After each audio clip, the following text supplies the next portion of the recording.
بچوں کی تربیت کے اعتبار سے خاص طور پہ کہ بچوں کو کس طرح سے اس ٹریک پہ لایا جائے, ان کو حیا کیسے سکھائی جائے. ایک چیز جو آپ سب سے پہلے دیکھیں وہ یہ کہ جتنے بھی ہمارے صحابہ ہیں ان میں سے یہ ہم بھول جاتے ہیں کہ صحابہ کا ایک مکی دور گزرا ہے اور ایک مدنی دور گزرا ہے. مدنی دور وہ ہے جہاں پہ پردے کے احکامات بھی آ چکے ہیں, حجاب کے احکامات آ چکے ہیں, اور یعنی باقی سارے حرام حلال کے معاملات آ چکے ہیں. مکی دور کے اندر بہت ینگ صحابہ موجود ہیں, نوجوان موجود ہیں. آپ لوگوں میں سے اکثریت نوجوانوں کی ہے, تو آپ لوگوں جیسے صحابہ موجود تھے. سیدنا علی کی مثال لے لیں آپ مکہ میں, عبداللہ بن مسعود کی مثال لے لیں, زید بن حارثہ کی آپ ایگزامپل لے لیں. ٹھیک ہے, یہ سارے نوجوان اور ینگسٹر صحابہ تھے. ارقم ابن ابی ارقم جو ہیں, جن کے گھر کے اندر جو دارالارقم تھا جس کے اندر باقاعدہ قرآن کلاسز چلتی تھیں, وہ بھی بہت ینگ صحابی تھے.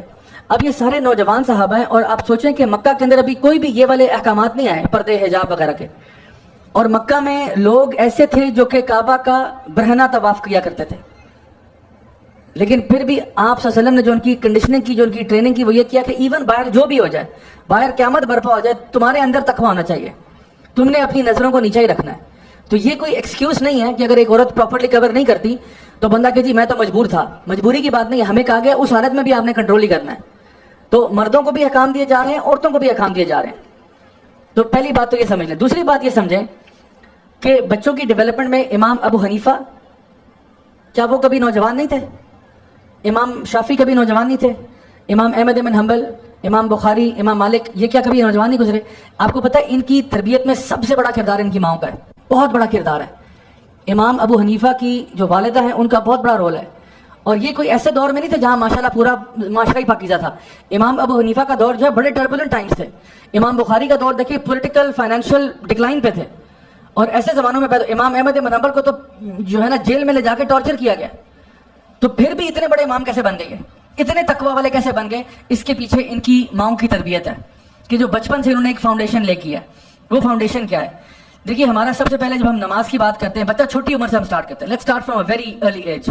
بچہ بہت چھوٹا ہے, وہ دیکھ رہا ہے کہ باپ بھی نماز پڑھتا ہے, ماں بھی نماز پڑھتی ہے, اور سمپلی یہ کہ جب ماں نماز پڑھتی ہے, ماں اپنے سر کو کور کر لیتی ہے. گھر کے اندر اس نے دوپٹہ نہیں کیا ہوتا, لیکن جب نماز کے اوپر آتی ہے, مصلی پہ آتی ہے, تو پورا اپنے آپ کو کور کر لیتی ہے. اب یہ کیا سیکس ایجوکیشن نہیں ہے؟ آپ بچے کو سکھا نہیں رہے ہو کہ دیکھو ایک طریقہ ہوتا ہے, کچھ پارٹس آپ نے کور کرنے ہوتے ہیں اپنے. آپ بڑی سی چادر لے لیتے ہو, اپنے آپ کو لپیٹ لیتے ہو, وہ دیکھتا ہے کہ ماں یہ کر رہی ہے ہر دفعہ. باپ بھی جو ہے وہ صاف ستھرے کپڑے پہن کر نماز پڑھتا ہے یا مسجد جاتا ہے. تو یہاں سے بچوں کی کنڈیشننگ شروع ہو رہی ہے, اور آہستہ آہستہ وہ جب یہ دیکھتے ہیں تو پتہ چلتا ہے کہ ایک تو یہ کہ نماز کی حالت میں ہم نے اپنے آپ کو کور کرنا ہوتا ہے, کور کرنا ضروری ہے. حالانکہ گھر میں اور کوئی بھی نہ ہو, کوئی بھی نہیں گھر میں, بس آپ اور اللہ, لیکن پھر بھی کور کر رہے ہیں, پہلی بات. دوسری بات یہ پتہ چلتی ہے کہ کچھ لباس ایسے ہوتے ہیں جو اللہ کو پسندیدہ ہوتے ہیں. تو جب ہم اللہ تعالیٰ کی عبادت کرنے جاتے ہیں تو وہ لباس پہن کے جاتے ہیں جو اللہ کو پسند ہوتا ہے. تو یہ بچوں کو نا بہت چھوٹے, میں بات کر رہا ہوں 2 سال کا بچہ, 3 سال کا بچہ, اس کو بھی آپ نے کیا بتانا ہے کہ ایکسپلیسٹلی تو نہیں کچھ بتا رہے اس کو ہم لوگ کہ جی بیٹا حیا یہ ہوتی ہے اور یہ ہوتا ہے, لیکن شروع سے آپ اس کی کنڈیشننگ کریں. دوسرا یہ کہ جب بچہ 7 سال کا ہو جاتا ہے یا بچی 7 سال کی ہوتی ہے, اب اس کو آہستہ آہستہ آپ نماز کی ترغیب دیتے ہیں. اب وہ چھوٹی بچی جو پہلے فراک پہنتی تھی, اسکرٹ پہنتی تھی, اس کو آپ کہتے ہیں بیٹا اب آپ نے نماز پڑھنے جانا ہے نا, تو آپ نے پورا کور ہو کے جانا ہے. اب آپ نے پہلے لیول سے دوسرے لیول پہ آ گئے, یہ دوسری سیڑھی ہے کہ آپ نے بتایا کہ بیٹا اس طرح سے اب نکر پہن کے نماز نہیں ہو سکتی, اب آپ یہ اسکرٹ پہن کے نماز نہیں پڑھ سکتے, آپ کو اب پراپر اپنا کو کور کرنا پڑے گا, سر ڈھانپنا پڑے گا. اب اس میں بھی 7 سال کی بچی سوچتی ہے, اچھا اب اس کی اویئرنیس کریٹ ہو رہی ہے کہ ٹھیک ہے میں نے اپنے آپ کو کور کرنا ہے, میں نے اپنے آپ کو کور کرنا ہے. حجاب کوئی چیز ہوتی ہے, پردہ کوئی چیز ہوتی ہے, حالانکہ اور کوئی بھی نہ ہو, میں نے اپنے رب کے لیے کام کرنا ہے. So I am not doing it for anybody else. وہ جو ایک فیمس ایکسپریشن چلتا ہے نا آج کل کی, جی it's my choice, it's not your choice, it's from اللہ سبحانہ و تعالیٰ. یہ اللہ کا حکم ہے اور ہم سب نے ماننا ہے. یہ چیزیں چوائس میں نہیں آتی کہ جی نماز میں اس لیے پڑھتا ہوں کیونکہ میری چوائس ہے. آپ کی چوائس نہیں ہے, اللہ کا حکم ہے یہ. اسی طرح سے حجاب, پردے اور اپنی کورنگ کے کام بھی اللہ کی طرف سے ہیں, یہ ہماری چوائس نہیں ہے. یہ لبرل نیریٹو ہے کہ جی ہماری چوائس ہے تو ہم کرتے ہیں, یہ ہمارا نیریٹو نہیں ہے. تو اس کے بعد جب وہ نماز پڑھتے ہیں تو ان کی یہ سیکنڈ لیول آف اویئرنیس پیدا ہوتی ہے. پھر وہ دیکھتے ہیں کہ ماں باپ جو ہیں, یہی 7 سال کا بچہ 8 سال کا بچہ دیکھ رہے کہ ماں باپ جو ہے اب ان کی اویئرنیس پیدا ہو رہی ہے. ماں باپ نامحرموں کے سامنے کیسے بہیو کرتے ہیں. جب باہر گھنٹی بجتی ہے, کوئی آتا ہے, تو ماما اپنے نارمل کپڑوں میں نہیں جاتی ہیں, وہ اپنے اوپر اپنا سر کور کر لیتی ہیں, کچھ اپنے اوپر چادر لپیٹ لیتی ہیں. پھر وہ جو نا دروازہ کھولتی ہیں, دیکھتی ہیں کون آیا ہے, کوئی بندہ اخبار لے کے آیا ہے, دودھ والا آیا ہے, کوئی بھی ہے. تو وہ اپنے, تو اب بچے دیکھ رہے ہیں, آبزرو کر رہے ہیں کہ ماں کا رویہ نان محرم کے ساتھ کیسا ہے, باپ کا رویہ کیسا ہے. اور یہ آپ سمجھ لیں کہ وہ ماں باپ سے لرن کر رہے ہوتے ہیں, آپ کے ایکشنز کو دیکھ رہے ہوتے ہیں. اگر آپ کے ایکشنز دینی ہوں گے, ظاہری بات ہے ان کی تربیت دینی ہو رہی ہے. اگر آپ کے ایکشنز اس طرح کے نہیں ہوں گے, پھر آپ سوچیں کہ آپ کس قسم کی ایگزامپل سیٹ کر رہے ہیں اپنے بچوں کے لیے. اس کے بعد سورہ نور میں اگر آپ چلے جائیں تو یعنی کہنے کا مقصد یہ کہ آپ کی نماز جو ہے نا وہ آپ کے ایون آپ کے بچوں کو حیا سکھانے میں بہت بڑی مدد دے رہی ہوتی ہے، ایون نماز. تو اب آپ دیکھیں کہ جتنے بھی بلڈنگ بلاکس ہیں، آپ کی عبادت ہے، آپ کا اخلاق ہے، آپ کا عقیدہ ہے، یہ ساری چیزیں آپ کے معاملات کے ساتھ کنیکٹڈ ہیں. کوئی بھی چیز آپس میں آئسولیٹڈ نہیں ہے، یہ ساری چیزیں آپس میں انٹر کنیکٹڈ ہیں. پھر سورہ نور میں جب ہم جاتے ہیں تو ہم دیکھتے ہیں کہ وہاں پہ کچھ احکامات دیے گئے کہ بیڈ روم، امی ابو کے بیڈ روم جانے سے پہلے آپ کو نوک کرنا چاہیے. یعنی ایک یہ کہ فجر کی نماز سے پہلے اگر بچہ چھوٹا ہے، بالغ نہیں ہے، تو وہ کھٹکھٹا کے جائے گا دروازہ. ظہر کی نماز کے بعد جو ٹائم ریسٹ کا ہوتا ہے، قیلولہ کا ٹائم ہوتا ہے، جس میں آپ اپنے کپڑے ذرا ریلیکس کر دیتے ہیں، اس ٹائم پہ بھی وہ دروازہ نوک کریں گے. اور پھر عشاء کی نماز کے بعد اگر انہوں نے کمرے میں جانا ہے تو وہ اجازت لے کے جائیں گے. اور بچہ اگر بالغ ہو گیا پھر تو وہ ہر دفعہ ہی نوک کرے گا. لیکن یہ چھوٹے بچوں کی بات ہو رہی ہے کہ وہ کم از کم 3 وقتوں پہ تو پوچھ کے جائیں گے، ہر دفعہ نہیں گھس جائیں گے. اب یہ کیوں؟ سوچئے یہ احکامات کیوں دیے جا رہے ہیں؟ یہ بچوں کی ایجوکیشن ہے. کیا ایجوکیشن کی جا رہی ہے؟ کیونکہ یہ وہ ٹائم ہے جس ٹائم پہ ماں باپ کمرے میں اکیلے ہو سکتے ہیں، اور جو بیڈ روم کا اٹائر ہے، جو بیڈ روم کا لباس ہے، کہیں بچے اس سے ایکسپوز نہ ہو جائیں، بچے اس سے ایکسپوز نہ ہو جائیں. حالانکہ بچہ آپ کے چھوٹا ہے، انسنٹ ہے، معصوم ہے، تو اللہ تعالیٰ نا بچوں کو پروٹیکٹ کرنا چاہ رہے ہیں from seeing something they should not see. So that's the first thing. اب سوال یہ کہ یہ جو بیڈ روم اٹائر ہے، اگر یہ لیونگ روم میں آ جائے تو کیا جائز ہے؟ اگر یہ کچن میں آ جائے تو کیا یہ جائز ہے؟ تو کیا یہ اجازت صرف بیڈ روم میں ہے؟ بیڈ روم یہاں پہ لٹرل بیڈ روم نہیں ہے. جو کچھ بیڈ روم میں ہوتا ہے وہ مقصد ہے بتانے کا. اگر بیڈ روم، اگر ابا جان جو ہے وہ یعنی اپنا انڈر ویئر پہن کے جو ہے وہ لیونگ روم میں آ کے بیٹھ جاتے ہیں، دیٹس ناٹ اوکے. وہ کہیں جی میرا گھر ہے، میں جو مرضی کروں. نہیں کر سکتے آپ اس طرح سے. ماں جو ہے وہ بالکل اس طرح کے کپڑے پہن کے جو ہے وہ لیونگ روم میں آ کے بیٹھ جائے، دس از ناٹ اوکے.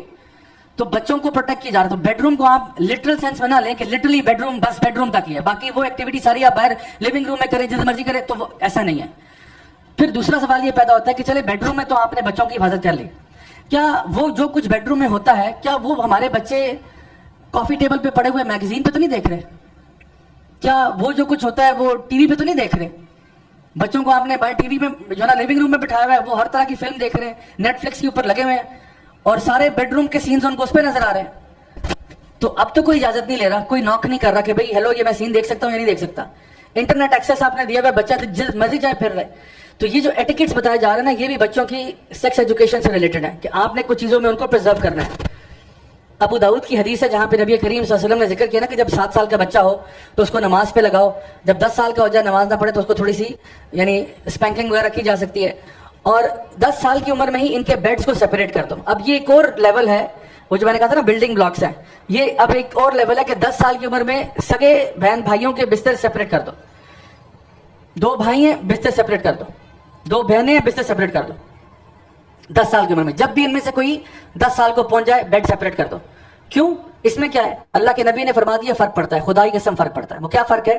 یہ بتایا جا رہا ہے کہ یعنی ایسا نہ ہو کہ اگر بہن بھائی جو ہیں وہ ایک بیڈ پہ سوتے ہیں اور ہو سکتا ہے رات کو کوئی واش روم گیا ہے تو ایک نے چادر کھینچی ہے، دوسرے کے اوپر سے چادر اتر گئی. اب ظاہری بات ہے جب آپ سو رہے ہوتے ہیں تو آپ اپنے لباس کے کنٹرول میں نہیں ہوتے، قمیض آپ کے اوپر چلی گئی ہے، کوئی چیز آگے پیچھے آپ کنٹرول نہیں کر سکتے. ہو سکتا ہے آپ واش روم گئے تھے، آپ واپس آئے، آپ نے کچھ ایسا دیکھا جو دیکھنا بنتا نہیں تھا. اس کا یہ مطلب نہیں ہے کہ جو بہن بھائی آپس میں ڈیزائر پرووک ہو جائیں گے، لیکن اس کے ہونے کو بھی روکا جا رہا ہے، یعنی سد ذریعہ کیا جا رہا ہے، اس سورس کو ختم کیا جا رہا ہے کہ وہ سورس بھی نہ ہو. 2 بہنیں ہیں، 2 بھائی ہیں، نو میٹر واٹ، یہ کہا جا رہا ہے 10 سال کو جب پہنچ جائے بیڈ سیپریٹ کرو. علماء بیان کرتے ہیں کہ اگر آپ افورڈ نہیں کرتے کہ 2 بیڈز لے لیں تو پھر آپ یہ کریں کہ کم از کم اگر ایک بیڈ پہ بھی ہیں یا ایک بڑا سا میٹرس اس پہ بھی ہے تو کم از کم ان کے رضائیاں یا بلینکٹس اپنے ہونے چاہیے. سیم بلینکٹ ایک رضائی کے نیچے ایک بلینکٹ کے نیچے نہیں ہونے چاہیے 10 سال کی عمر کو جب پہنچ جائے. یہ وہ ہے جو ہمارا دین کر رہا ہے کہ یہاں تک لحاظ کیا جائے کہ بچوں کو کسی ایسی چیز سے ایکسپوز نہ کیا جائے. تو آپ دیکھیں کہ یہ اگر ہمارا رویہ ہے، بچوں کو ہم نے 10 سال کی عمر میں بیڈز کو سیپریٹ کر دیا تاکہ وہ کوئی ان اپروپریٹ چیز نہ دیکھ لیں. اس طرح سے اگر بچوں کی کنڈیشننگ ہوئی ہے نا تو وہ شیملیس چیزوں سے نا ریپلس ہوں گے. They will be replaced by shameless things, کیونکہ آپ نے شروع سے ان کو یہ چیز ٹرین کی ہے. اب یہ بچہ جب معاشرے میں جائے گا، چاہے بل بورڈ ہو، اس کو یہ برا لگے گا. کیوں؟ کیونکہ اس کی شروع سے ٹریننگ ایسی ہوئی ہے کہ یہ چیز اچھی نہیں ہے، شیمفل چیزیں ہم نہیں دیکھتے. ماں باپ نے اس کو شروع سے بتایا بیٹا لوور یور گیز، نظریں نیچے کر کے رکھو.